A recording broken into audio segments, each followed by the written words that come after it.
Alright, hey guys, hope everyone's doing alright. Today we're going to be trying out this new sort of setup for an Altoid's travel watercolor palette. So this design actually comes from the user jmullins42 on Thingiverse, and what initially attracted to me to this palette was the fact that unlike a lot of other palettes, this one allows you to use 16 different paints, and it also comes with a place to clean your brush and a place to hold a smaller brush.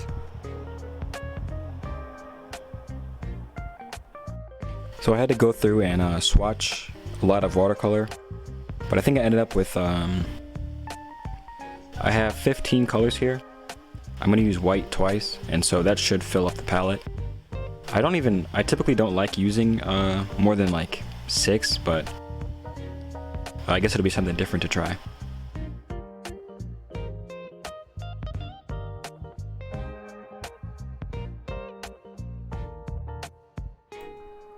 And so now the only thing left is to go ahead and find something to paint.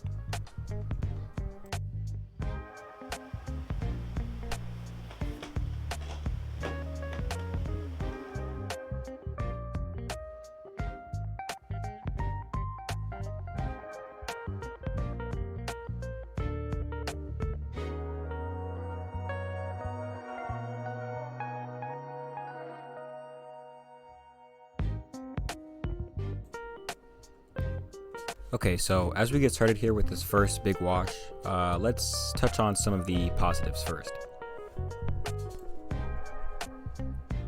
So the first thing that I really liked about this palette was that it came with 16 different wells for 16 different colors.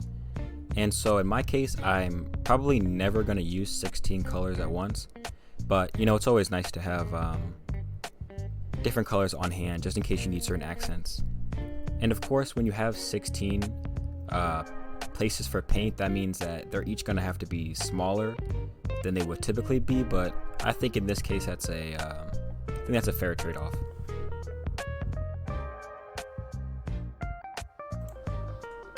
So the next thing that I really liked about this palette was that it had a place to clean off your brush, and I don't think I've ever seen this on any palette. I don't think I've seen it on even full-size palettes.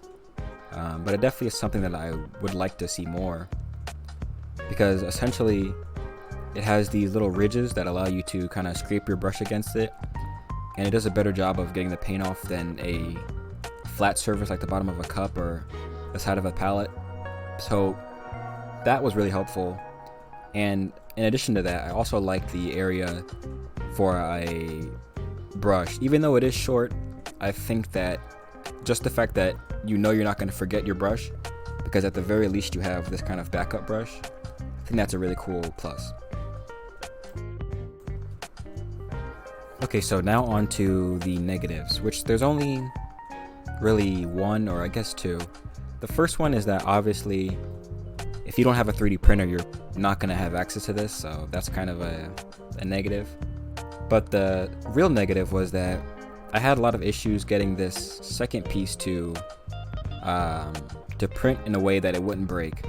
So in the image that you see here, this second-hand palette, this little second flap that holds 8 more colors, it's supposed to have hooks on the side that allow it to clip on to the palette.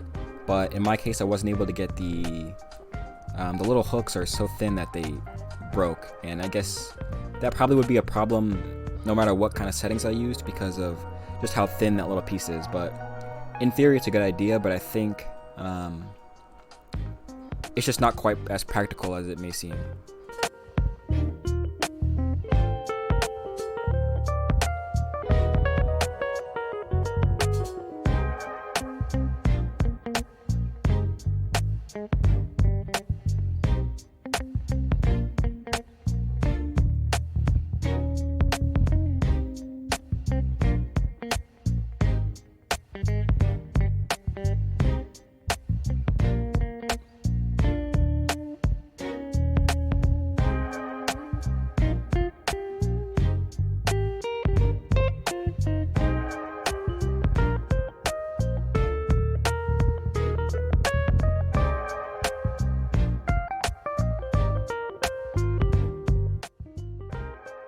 So that brings us to the end of the video, and I just want to say thank you for watching.